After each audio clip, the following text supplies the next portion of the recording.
Hallo ihr Lieben, heute geht es mal um ein bisschen was anderes und zwar mein Fahrrad. Wir haben ein Lastenrad für unsere Kinder und das hat jetzt nach 4 Jahren angefangen, die Reißverschlüsse durchzuschrubbeln und was man so kennt von Reißverschlüssen, wenn die nicht mehr so zusammengehen, sondern einfach so ein Stückchen aufklafft und auch durch erneutes Zumachen und wieder aufmachen, die ging einfach nicht mehr zu. Also hatten wir die abgenäht, sodass die also einfach mit ein paar Handstichen gesichert, dass ich den Reißverschluss nicht aus Versehen weiter aufmache. Aber das passierte jetzt an mehreren Stellen und ich habe vermutet, an einer Stelle sind schon die Zähnchen ausgerissen. Einfach von dem Stoffband abgerissen. Und da dachte ich so, das hält keine 2 Monate mehr. Und das wollte ich nicht riskieren, dass wir dann plötzlich dastehen und das Ding nicht mehr schließen können. Und da habe ich dann jetzt einmal das Ding renoviert. Und das möchte ich euch jetzt zeigen. Wenn ihr im Hintergrund so ein Rauschen oder so ein Brummen hört, das ist unsere Wärmepumpe. Die läuft gerade auf Vollleistung, weil es ist saukalt hier draußen. Genau, dann bis gleich. Also das ist unser schönes, neues, renoviertes Lastenrad. Vorher waren eben diese Reißverschlüsse, die habe ich rausgetrennt. Das ist ein Chaik. Das, für die es nicht kennen, das ist ein Dreirad, allerdings mit Neigetechnik. Also es kann sich in die Kurve neigen, es fährt sich im Prinzip wie ein normales Fahrrad, hat auch die Abmessungen eines normalen Fahrrads. Das ist schon wirklich cool, anders kämen wir auch hier in unsere Einfahrt nicht rein. Also wir müssen da um die Ecke, weil da draußen Autos parken und dann müssen wir hier nochmal um die Ecke, um das da einzuparken. Also so ein langes Zweirad-Lastenrad würden wir hier einfach gar nicht reinkriegen. Und diese 3 Räder, die fest sind, die kann ich auch, also wir haben die Probe gefahren, ich kam damit gar nicht klar. Wahrscheinlich ist das eine Gewöhnungssache, aber wir sind so an sich recht zufrieden damit. Es hat ein paar Macken, die einfach durch diese Neigetechnik, auch diese Feststellung ist die pure Katastrophe. Sehr nervig, vor allem wenn es kalt wird irgendwie. Genau, und das letzte Nervige war dieser Reißverschluss. Den habe ich ja jetzt renoviert. So, und gleichzeitig habe ich meinen Kindern noch eine Lichterkette spendiert. Also hier sieht man noch, da waren diese Zähnchen dran. Also das hier war alles Reißverschluss und der ging bis hier oben hinten. Und den habe ich dann rausgetrennt. Einfach direkt die Zähnchen abgetrennt. Ne, das andere Seite. Hier diese Seite. Da habe ich dann eben den Faden zwischen dem Reißverschlusszähnchen und dem Band dort gelöst, weil ich wollte nicht diese Naht öffnen, weil ich dann Angst hatte, dass dann das ganze Ding vom Rahmen hier abrutscht und dann wusste ich nicht, was passiert. Ich hätte es auch hier durchschneiden können, einfach, aber ich wollte ja noch diese Lichterkette annähen und da wollte ich hier so ein bisschen Stoffrest haben, wo ich das befestigen kann, wo ich was Platz zum Nähen habe. Und dann kann man da eben mal was befestigen. Deswegen wollte ich mir gerne so viel wie möglich hier übrig haben. Deswegen habe ich das abgenäht. Ah, die Lichterkette ist an. Die hat sonst einen Helligkeitssensor. Ach ja, der ist ja auch gerade verdeckt. Da ist er nämlich. So, da ist der Solarkasten. Cool. Okay. Habe ich das also rausgetrennt. Und das war ursprünglich hier auch dran. Also das Gegenstück war hier dran. Das habe ich dann einfach abgeschnitten. Da waren die Zähnchen auf der anderen Seite dran. Und das ist dann eben, hat hier geschlossen. Und dann habe ich mir überlegt, ich hatte ursprünglich überlegt, einen neuen Reißverschluss einzunähen. Dann hätte ich aber das Ding vom Gehäuse, also von der Kabine abnehmen müssen. Und das wäre vielleicht noch gegangen. Schrauben lösen, dann kommt es runter, wahrscheinlich. Aber wie ich es wieder drauf kriege, nachdem ich es angenäht habe, war mir nicht ganz klar. Und ich habe es ein bisschen gescheut, weil das ist dann so eine Schrödingers Katze. Man weiß dann nicht, was passiert und wie man es dann nachher, also es kann auch einfach super einfach gegangen sein, aber man weiß es nicht. Deshalb wollte ich was bauen, wo ich keinen Reißverschluss mehr brauche. Und der nächste Reißverschluss hätte ja auch nach 4 Jahren wieder kaputt gehen können, wer weiß. Und deswegen, wollte ich was ohne Reißverschluss bauen. Also habe ich das Ding im Reißverschluss rausgetrennt. Dann konnte ich das Mittelteil komplett abnehmen, weil hier hinten ist das nur mit Klett festgemacht. Ja, also kaum war das hier getrennt, konnte ich hier dann den Klett einfach abmachen und das Ding mit zu meiner Nähmaschine nehmen.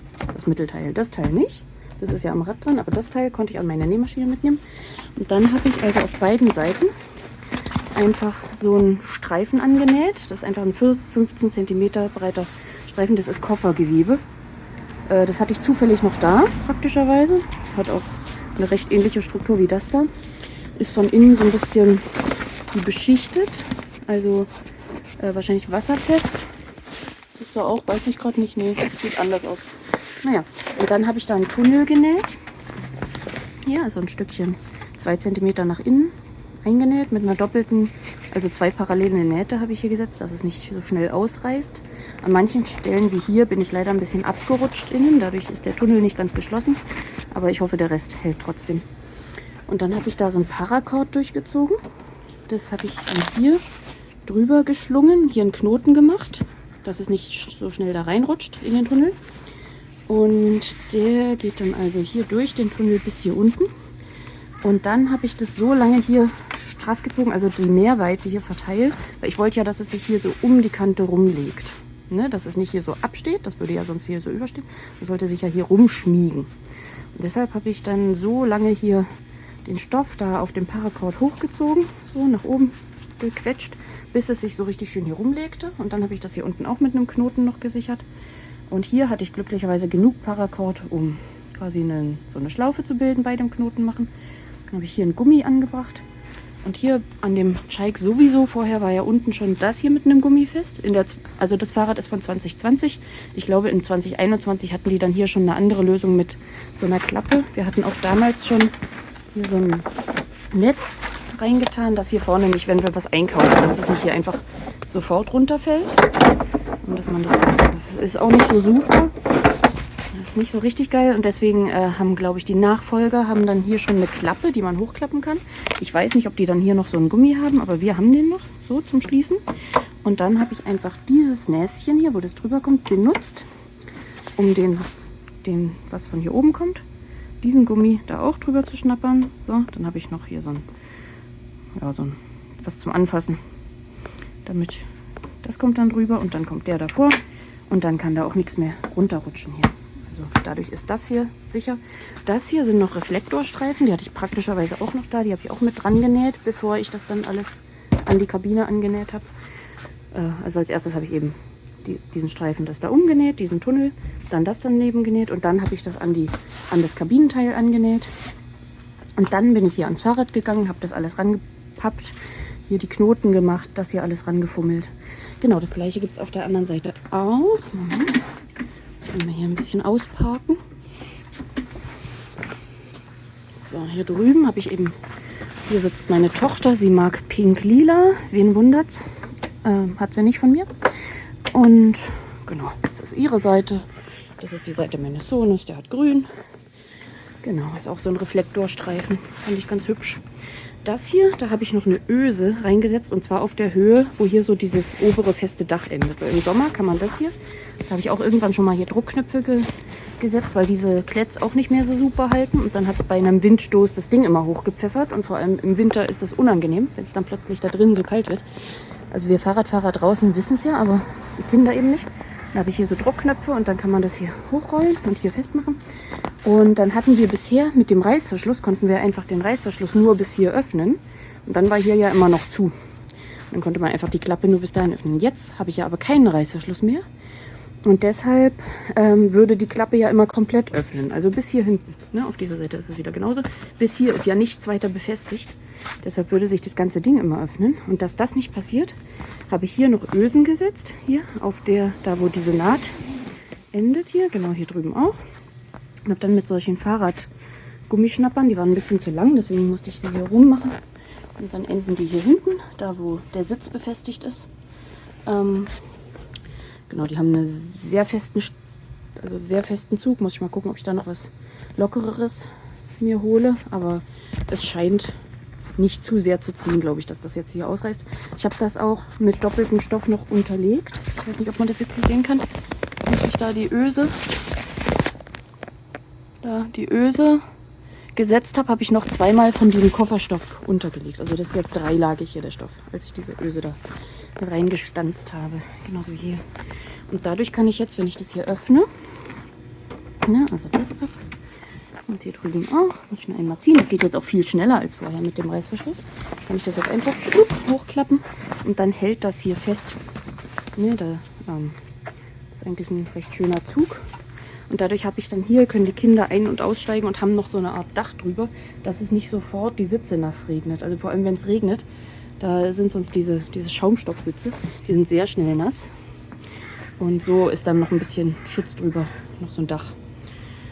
Genau. Was ich noch gemacht hatte, das ist bei den neueren Versionen auch besser, aber damals bei der alten Version hat es hier immer so eine, wenn es geregnet hat,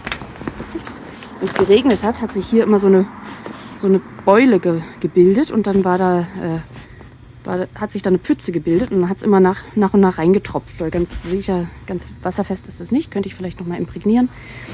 Und da habe ich dann aus dem Baumarkt so einen Stab mir geholt, das da, und gebogen. Der steckt einfach nur drin. Also der kommt hier hinten unter dem Klett, muss der durch. Und dann steckt der hier einfach im Rahmen. Das hat da recht gut gepasst. Konnte ich das da einfach reinstecken. Und dann ragt der da unten noch ein bisschen weiter, bis da so zum Ende der Tasche etwa. Genau, der kommt dann nicht mehr aus der Tasche raus. Irgendwann wird es vielleicht die Tasche durchpieksen. Und dann habe ich den eben hier an der Stelle, an dem Rahmenrohr gebogen. Und jetzt wabbelt der hier, also der federt so ein bisschen. Jetzt liegt da noch dieser von der Lichterkette, dieser Block auf vom Solar. Muss ich mal gucken, der drückt natürlich das Ding auch wieder ein bisschen runter. Aber bisher hat es super funktioniert. Also wenn es nochmal geregnet hat, da hat sich dann keine so eine Wasserblase hier mehr gebildet. Jetzt muss ich mal gucken, das sieht jetzt hier ein bisschen niedrig aus. Mal schauen, wird die Erfahrung zeigen. So, und so bin ich jetzt mit dem Ding erstmal wieder super zufrieden. Es funktioniert jetzt wieder richtig gut. Einziges Problem ist eben noch dieser, da ist so ein Bolzen, der die Neigetechnik arretiert und freigibt mit diesem Hebel hier hinten. Und der ist eine absolute Katastrophe.